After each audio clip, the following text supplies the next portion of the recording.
anesthesia enthusiasts, and welcome to a very special live episode of Style Points, recorded as the keynote address at the 2024 Ohio Society of Anesthesiologists meeting. My guest was Dr. Ron Harter, professor of anesthesiology at The Ohio State University and current president of the American Society of Anesthesiologists, which, for our medical students, is the nation's largest organization of physician anesthesiologists. Yes, you heard right. The president of the ASA agreed to be my guest on Style Points. Now, some of you might be wondering, how did I get the president of our national society to agree to be on my podcast? I'm not sure. However, Dr. Harter was very gracious with his time and his answers.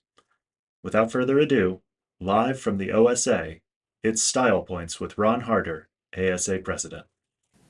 My name's John Crow. I've been to this meeting for many years, and about a little less than a year ago, I started a podcast called Style Points. And don't worry, I'm not making any money from this podcast. I don't run any ads. It's primarily to serve as an educational venue for residents, medical students, and sometimes faculty. So if you're interested in podcasts and like listening to things like ACRAC, which I was a featured guest on, you're welcome to take a look through the QR code there, or just search for Style Points in your favorite podcast player. Now, when I first talked to Ron about doing the keynote as the program director for this program, I asked him if he wanted to do his own lecture of his choice. And he said, it seems like it'd take a lot of time. I don't really want to do a lecture. So I said, well, what if I just asked you some questions and did it in a podcast format?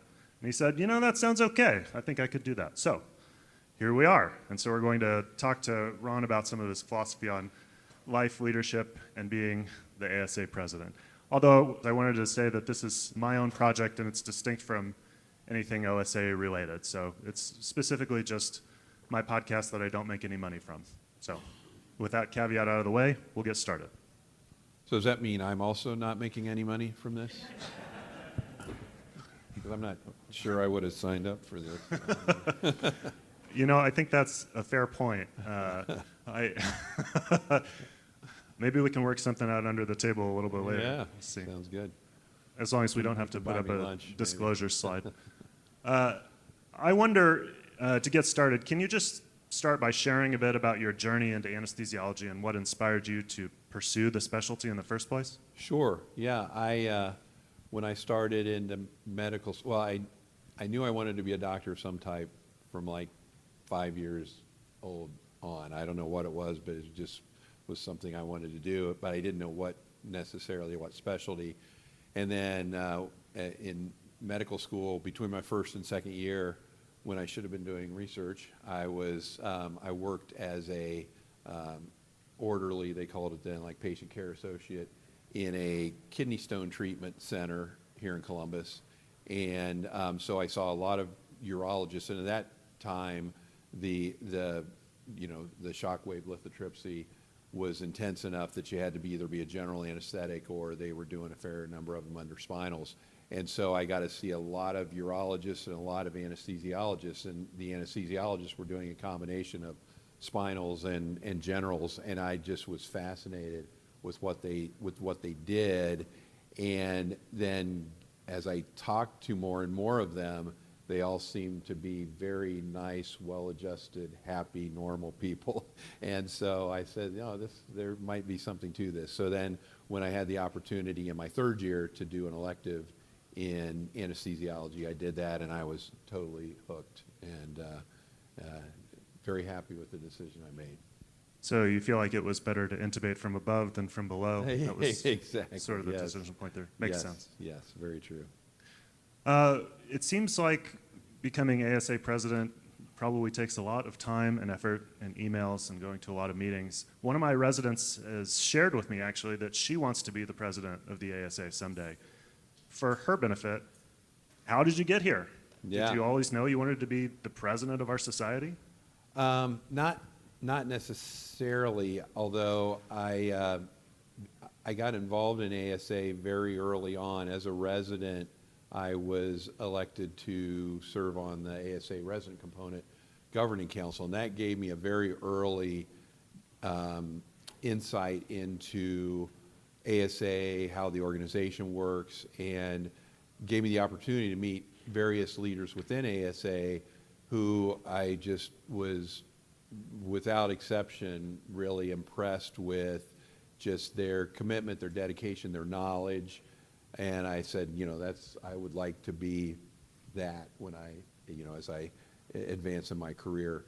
And so, do some level of involvement within ASA as an organization. But you don't necessarily, I don't think, at that early point say this is exactly the path I'm going to be on, but more just how can I be involved and engaged in our specialty society. And then as things progress, then you start to see a path forward where, well, maybe, this next step will take me to another step, that I can do that. So it starts taking shape, a few years into that. But my advice to your resident would be, I think with very few exceptions, I should say, people who are leaders within ASA, they start with, or concurrently at least, with leadership within their state component. I don't know that, there's 12 officers within ASA. Almost all of them, if not all of us, are former presidents or future presidents of our state components. There's at least one that I know of that'll be president of her state component in another year or so. But that really creates the foundation and the depth of understanding of the issues that we face. And frankly, a lot, as I'll talk about in the ASA update, many of the advocacy issues that we face, payment issues and scope of practice and all those things, those battles are very largely being waged at the state level. And so it's invaluable to be a leader within ASA to bring that experience from what you've learned in the state level. So can you tell me about some of the most influential experiences that you've had in your career, maybe some that have shaped your leadership style or the way that you approach problems? What are some of those experiences to you? So in those various leadership roles, I had the opportunity, as I was learning my own leadership style and skills, I learned a lot by the people who were leaders when I was in various roles, sort of moving up the ranks, both within the department as well as within ASA. And I often feel like you might learn more from bad leaders than you do from good leaders, because it gives you a very good example of how did that make me feel when a leader maybe was dismissive or didn't really respect me or whatever. And so I've tried to not be the bad leader while, emulating the things in good leaders. So, and again, within ASA, specifically, the past presidents that I've had the opportunity to interact with over the years have just been tremendous mentors, and they, have given me invaluable advice of things to prepare me for being president and some of the things to expect, and so that's been just tremendously valuable for me. And then but I think both my leadership at the department level and my leadership within ASA, I think those each complemented each other, because there are some things that are unique to a department that I think you can extrapolate to ASA type of issues, but also things that I've learned within ASA that have helped me with managing a department. You mentioned some of those bad leaders that you learned a lesson from. I wonder if you could just go ahead and list all of those people. Give their names, yeah, and I could give you their cell phone numbers too. Right. Yeah. We can go ahead and put them up on the PowerPoint. Yeah. So when you came in as president of the ASA, I'm sure with all of your campaigning and everything else, you had some goals for the organization. Can you talk a little bit about what some of those goals that you had for your presidency and for the organization were?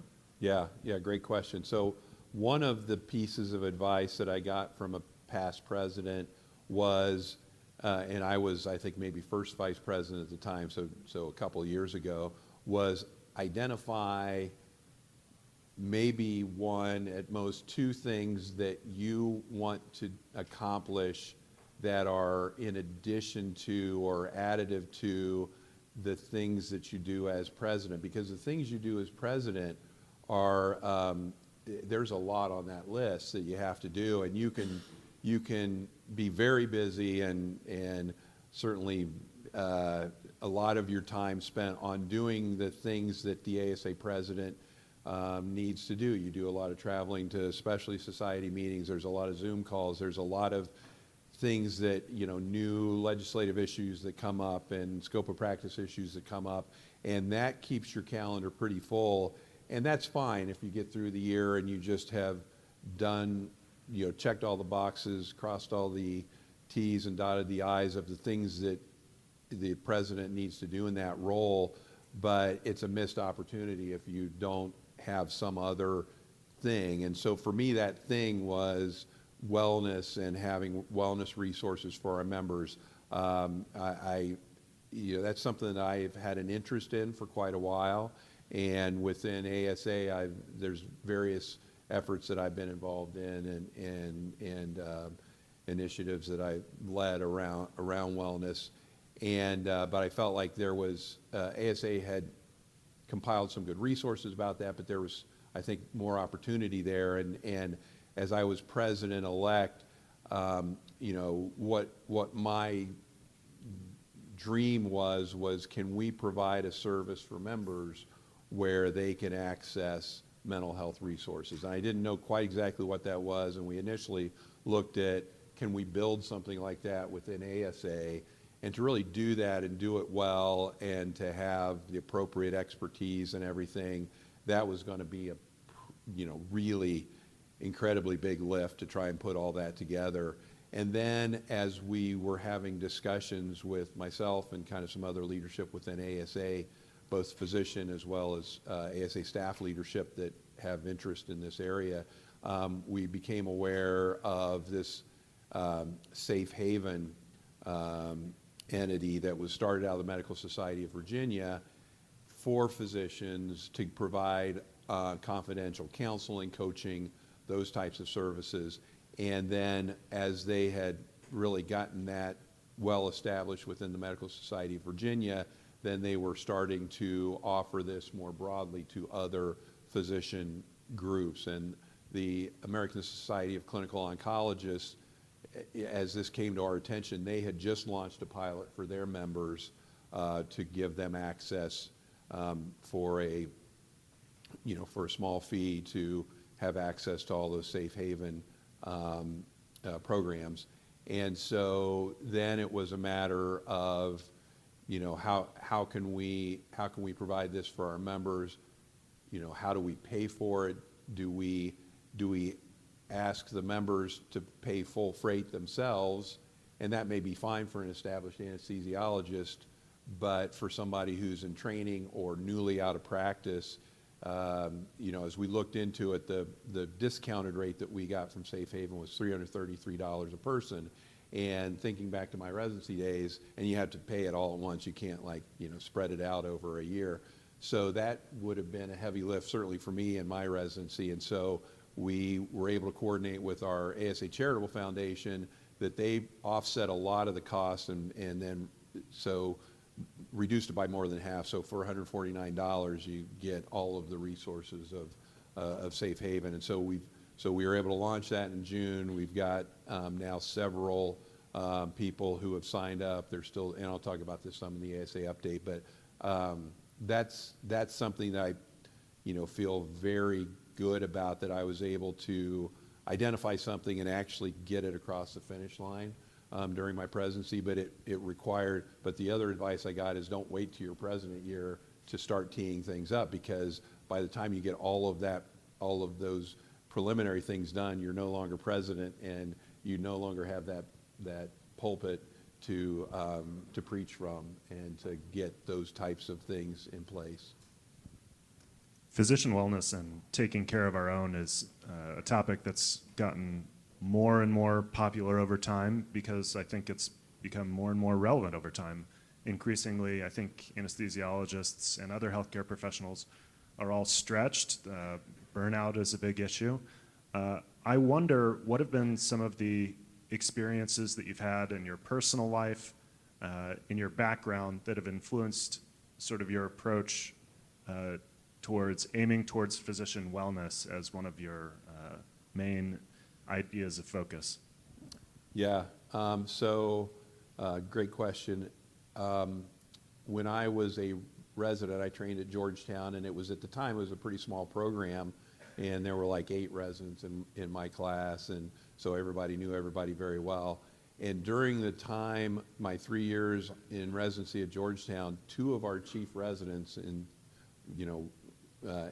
one in 2 successive years had been diverting fentanyl for their own use. And so in a program that size, to have 2 colleagues that experienced that immediately sort of pushed me in a direction of, the impairment issue, and certainly related to that is the stress and the burnout, and they're all definitely intermingled issues.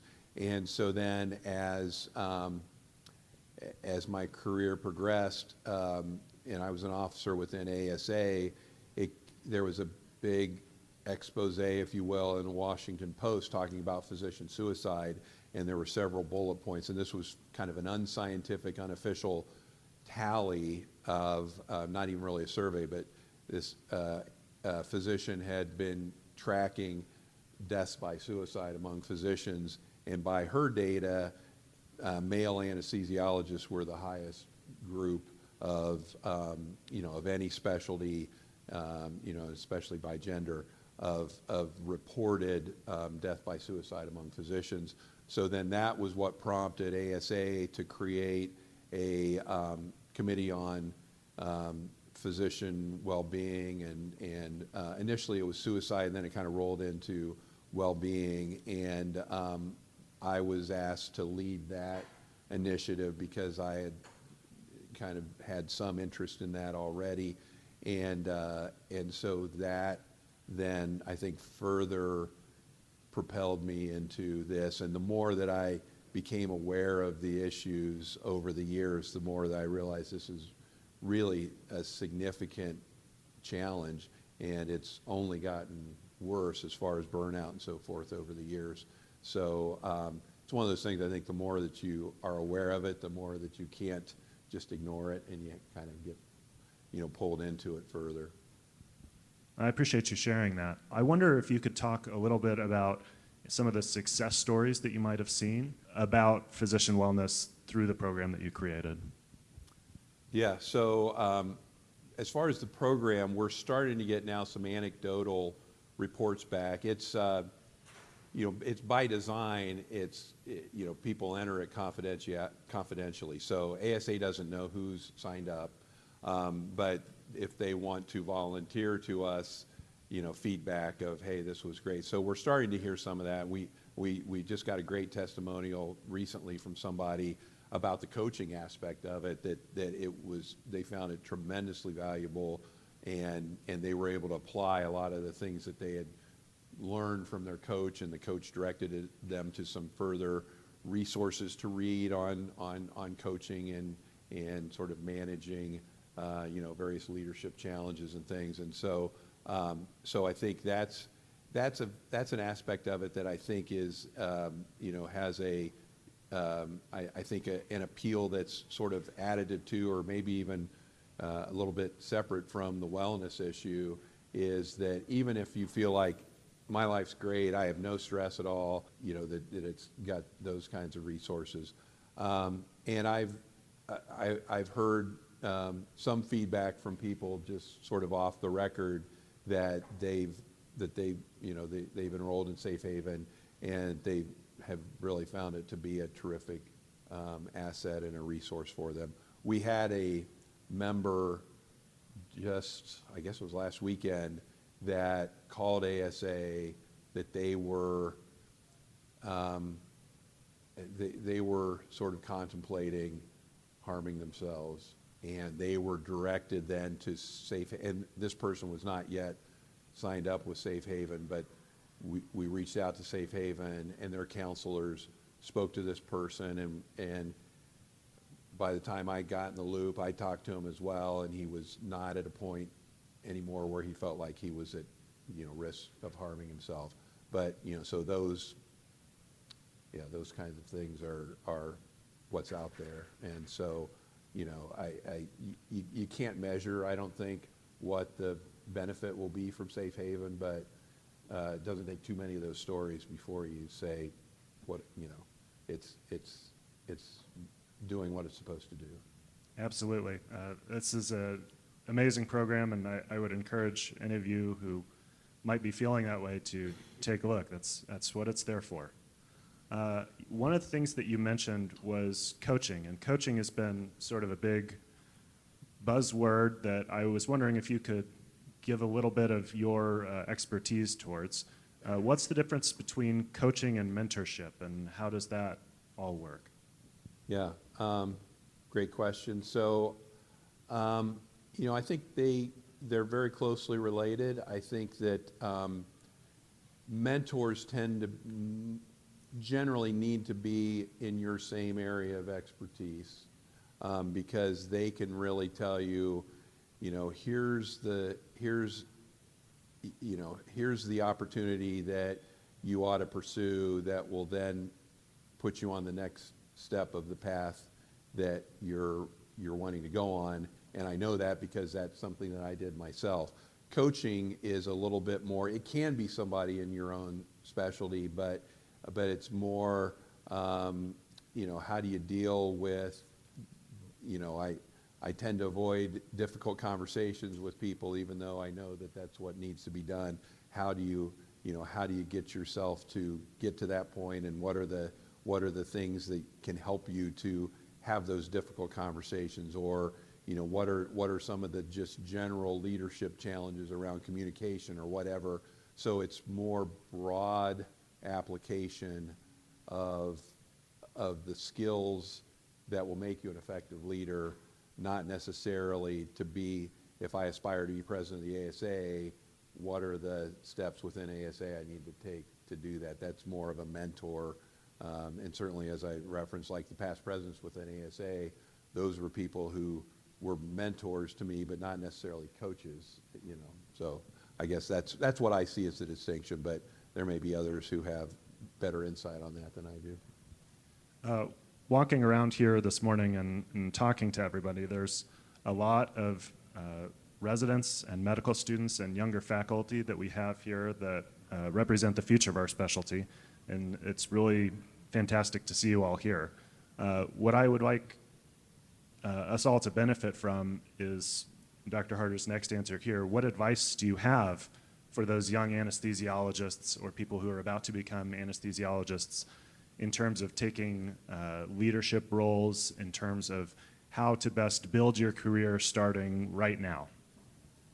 Yeah, great question. So I think that, as we've already sort of touched on, having mentors is really important. And as I said, mentors plural. You can't just have a mentor who's going to be expert in every facet of your career that you're going to want to pursue. If you want to be a nationally recognized educator in anesthesiology, that's going to be a different mentor probably than somebody who can advise you on how do I get to be in leadership roles within ASA. So having mentors that you can go to and ask questions of. And I think, one of the things that I've, was kind of slow to learn myself, but it's advice that I give to people when they ask for my input, is you have to be comfortable and learn that you don't have to say yes to everything. Because I think there's, certainly in my own case, anything that anybody said, hey, can you do this? Can you do, whatever it was? Sure, yeah, I can do that. Because I wanted to be viewed as the go-to person who's able to do whatever, solve any problem or work on any project that came along.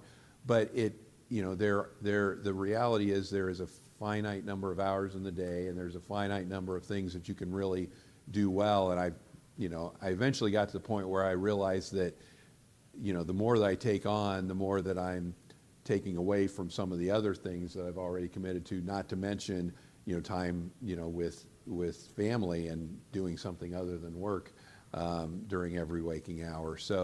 And that's where I think a mentor can be very helpful, because they can help to discern between, you've got a couple opportunities and maybe you take the new opportunity, but to do that, you need to offload some of the things that you're already doing. And I think that that was a hard lesson for me to learn, but once I finally recognized that, and you have to have enough self-confidence that I can say no to something and it's not like the faucet will shut off and nobody will ever ask me to do anything ever again. And I think if you give a thoughtful response to it, that, gosh, it'd be a great opportunity, but I just, I don't feel like I could commit the time to it. Certainly, because I've had people, give me that response when I've asked them to do things either in the department or ASA type of things. And I very much respect that answer, and I'd much rather somebody tell me that they don't feel like they have the bandwidth to do it than to, sure, I'll do it, and then, they don't respond to your emails because they're constantly doing other things and they can't commit really fully to what you've asked them to do. So I think that would be probably my single biggest piece of advice is knowing when it's okay to turn down an invitation or an opportunity to do something. You can't do it every time, but if you're judicious about what you do say yes to, I think that'll help you to maintain some level of balance, work life as well as within your career path, that you can stay focused on the things that are really meaningful for your career progression. Well, I wanted to ask you actually a little bit about work-life balance specifically. Like me, you're a father with a handful of kids. 5, I've just got 3, but I think I'm done. That's a good it for start. me. Yeah. My question for you, though, is how do you balance all that? 5 kids plus being ASA president and taking all these projects on. How do you broach these things with your partner? How do you broach these things with your kids? How does it all work together and be balanced? Yeah, I'd like to say I've always done that perfectly, but I really, looking back, there were definitely a lot more of those responsibilities fell on my wife, Kathy. I don't know if she's here. I think she'll be here later. But for those of you who know Kathy, she's tireless, and just really, if it wasn't for her, I wouldn't be able to have committed all of the time and attention that I have to ASA things. But I think that some of the things that I've learned over the years is if you are somebody who really strictly keeps to your Outlook calendar or whatever, for your appointments, schedule in time for, I'm going to go see a play with my spouse, or go to a movie, or we're just going to get out of town for a weekend, because if you don't do that, then everything else kind of just continues to encroach on that and nibble away at that time that you could be spending with your significant other and with your family. But yeah, definitely having a supportive partner is hugely important, and that's what's allowed me, frankly, to commit all the time that I have to OSU and ASA. So start by marrying the right person. Yes, yes. Absolutely. That should be easy to do. Good luck to everyone. So, in your view, what are some of the key qualities that make an effective leader in the field of anesthesiology? If somebody is interested in leadership, but they're trying to look inside themselves to see if they have what it takes, what are some of the things that people should either try to cultivate or look for in themselves to be effective leaders within our field? I think that a lot of the attributes that make a good anesthesiologist also make a good leader. You don't freak out when something goes wrong. Everybody else around you may be freaking out, but a good anesthesiologist is the calm in the middle of the storm, and is able to focus on what's the priority, what do we need to do to get this patient better, and not be distracted by all of the other things that are flying around you. And I think that helps in leadership, because you'll have all kinds of things that will be coming in your email inbox or whatever, and to be able to identify and prioritize, here's what's really important, here's what I have to deal with. I think as anesthesiologists, we interact with many other medical specialties, in particular now that we do so much out of the OR, and I think that gives us helpful perspective, and I think recognition and buy-in from other specialties that 20 years ago we wouldn't have necessarily had recognition from interventional radiology or gastroenterology or various other non-OR areas that we're present at now, that I think also helps with things like having a leadership role within your medical staff and things like that, because you're not seen as just the person who's on the other side of the drape in the OR. So I think that anesthesiologists are, we kind of self-select for our specialty, and I think people who come into anesthesiology, and also you're not typically somebody who, well, I have to make sure no matter what, first thing that happens is I get credit for the good things that happen. Because as anesthesiologists, we're typically the ones that are kind of the unsung heroes, and I think that makes a good leader, frankly, when you're more focused on having a positive outcome than how does this reflect positively on me, and how can I spin this, for my own glorification. That makes a lot of sense. Lastly, I wonder if you can share sort of a memorable moment or maybe a turning point from your tenure as ASA president. Yeah.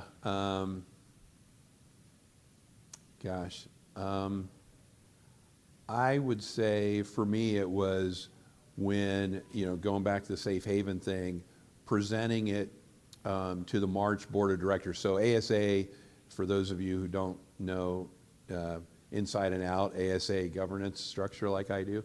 So we have 12 officers, and then there's a Board of Directors, and every state has a director. So Bassem Abdul-Malik, who's probably somewhere in here, yes, raising his hand, he is Ohio's director to the ASA Board of Directors. So there's 50 plus a few other entities that have a representation on the Board of Directors, and they really set sort of the fiduciary and largely drive ASA policy and direction. And so I presented to the March board requesting financial support from the board. As I mentioned, the charitable foundation was offsetting a lot of that, but ASA had to front, the money for all the subscriptions for these pilot subscriptions, which was not an insignificant amount of money.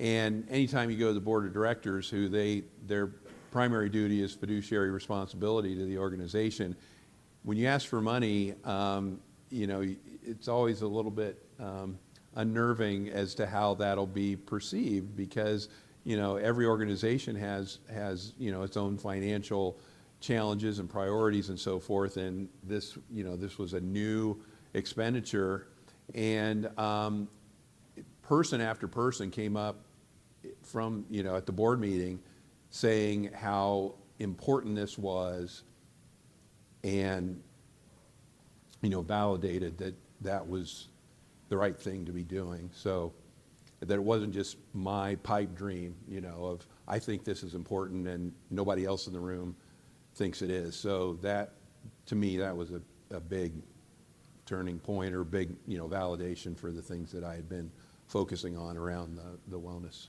program. That's fantastic, and we all appreciate you fighting that fight for us. Thank you.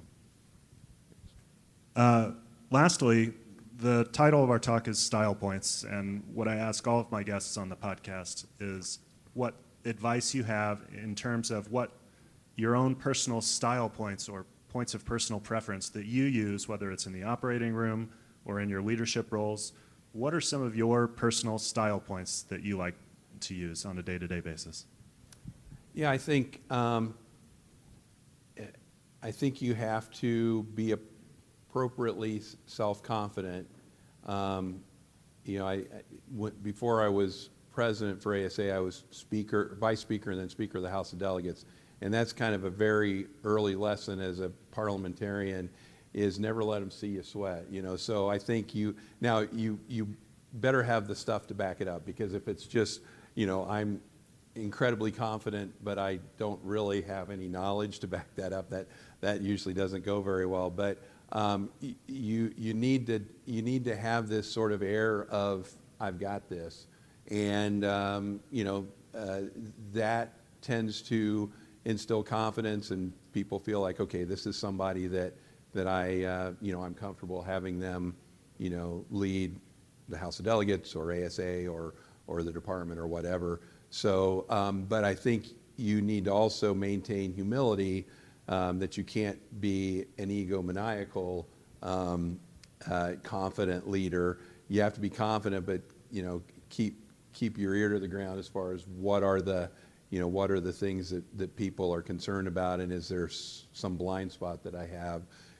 So I think if you can be perceived as approachable, so if people feel like you're going down the wrong path, I would like to know that before you go off the cliff.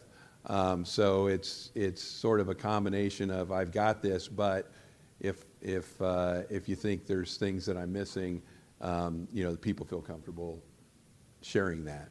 So that can be a challenge to get that perfectly, but I think that's what I try to do within my leadership style. Thank you so much for joining us up here. I really appreciate it. Thank you, and I appreciate the opportunity to do this. And if there is some financial gain that ultimately comes from this, I'll. I wanted to leave a couple minutes at the end if any of you had questions. I've been asking Ron questions for quite a while now, but if any of you have questions that you wanted to ask our president, then please, David will bring you the microphone.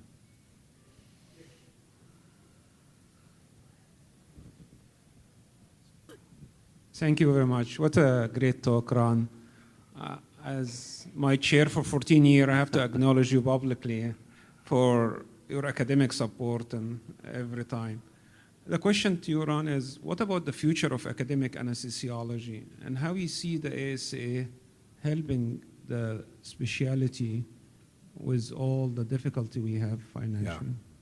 Yeah, great question. The future of academic anesthesiology, certainly I saw firsthand, running an academic department, the financial pressures that academic departments face, and I don't think it's gotten better in the 2 years since since I stepped down as chair. But much of what ASA does is around being appropriately paid for our services, and we certainly have not won that battle. But I think that sometimes is perceived within the academic realm as, well, you're only talking about money, and you're really not talking about research and science. But I feel like if you don't get the financial support for the care that we, payment for the care that we provide and should rightfully be getting, that since we don't get that, then we have to ask for ever increasing support from hospital leadership, and it just creates this dynamic where you're getting 7-figure, 8-figure support from the hospital, and then you have the audacity to say, and can we also have a little bit more for research? It really makes a challenging environment. So I think that all the things that we're doing to advocate for better payment for our services, that's also hugely important for academic departments. And I think a lot of our academic departments get that, but I think a lot of them see ASA as just we're kind of a trade union almost, that we're only focused on the dollars, when really the dollars are what drive, no margin, no mission, as we all kind of know. So, so I think getting that, continuing to fight that fight, and hopefully, I think we have some initiatives in place that might help, to get more appropriate payment for what we do. I think will help tremendously with the academic mission, because it's, we're all seeing increased pressure of you're in an academic department, but your expectations clinically are not that much different, maybe no different from what it is in private practice. And you're also then expected to be doing the things that an academic anesthesiologist should do around teaching and research and other scholarly activity. So, so I think until we get better payment for our services, I think that's going to continue to be a challenge. And I think we have to do that first, and then continue to focus on the academic mission, but it's hard to really get to where we need to be without that. I think we have time for one more question before the business meeting. Sir, I appreciate your time. Thanks for coming out and talking with us. I'm a fairly new attending, 2 years out of residency, serving military obligation over at Wright Pat. Thank you for your service. Absolutely. I'm kind of witnessing all this stuff, academic, private practice, unfolding of anesthesia, obviously the shortage, and as quote unquote the future, generation. Unfortunately, a lot of things still seem a bit concerning. Like you touched on, reimbursement continues to go down, stipends need to go up.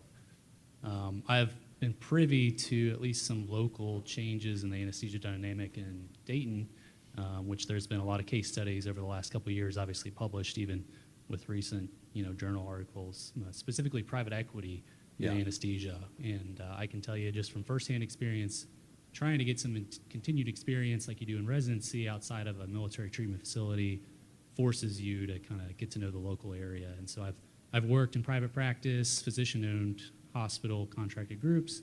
I've also worked at some private equity-backed groups that have taken the contract, so to speak, from a group that have been there 20 years. And the difference is pretty striking to me, to be honest with you. So if you have any time, I know it's a big rabbit hole there, but just kind of talking on maybe the ASA's perception and what we can do to hopefully not let the physician entrepreneurship die as it appears to be doing currently. Yeah, great question. It's a huge issue and huge concern. So ASA has so we have various resources for privately held groups of how to make your pitch, if you will, to the C-suite, because I think a lot of instances where that private equity or whatever, or some other large entity, private equity backed or not, has kind of displaced a privately held group. Not always, but there's some instances where if the leadership of that group could have had a better equipped to have conversations with the C-suite and maybe correct some of the misconceptions that they have, because I think there's a lot of hospital executives that have learned the hard way that we thought anesthesia was expensive before, and now you've displaced this group that was there for decades, and now you've got locums coming and going that are really charging way more than what you thought was too much before. So I think that's one thing, and we've reassembled a group because of the changing market and how things are changing so rapidly and all the pressures that are coming to bear on groups of various sizes, that to make sure we're giving the best possible toolkit to people to be able to continue to have those good conversations with their hospital leadership. Private equity is a concern, but I think it's not correct to say that if private equity went away tomorrow, all of our problems would be over. It's because of the gap between what we get paid and what it costs to provide that service.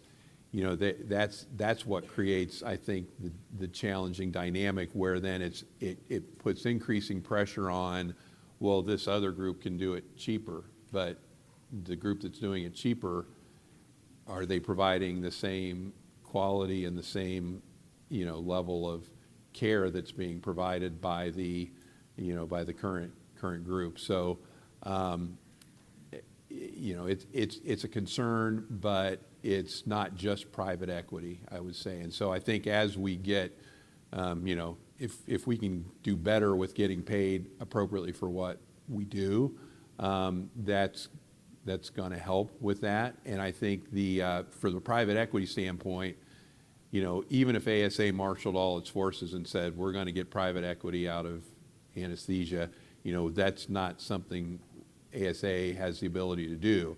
The Department of Justice and various other federal entities are, I think, looking at, what are the aspects of private equity investing that drive the quality of care in a negative direction, that diverts money that should be going either to providers or improving patient care, that gets diverted to the investors as opposed to staying within the healthcare realm. So it's a complex issue, but I think the biggest thing ASA can do is help to have resources for our members to be able to continue to demonstrate their value that they provide. And I think there's some examples of some really failed takeovers, that as those are communicated amongst hospital executives, hopefully I'm going to go with the quick, easy fix here and pay less for anesthesia services by using this other entity, whatever it may be, that they're going to recognize that it's maybe not quite such a simple fix as what it's portrayed as by whoever's approaching them for with their pitch. Well, I think we're about out of time and we need to move on to the business meeting, but thank you so much for joining me. I really appreciate it.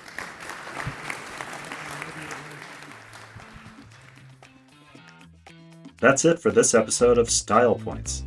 I'd like to sincerely thank Dr. Harter for joining me. Hopefully, some of his answers were as inspirational to you as they were to me.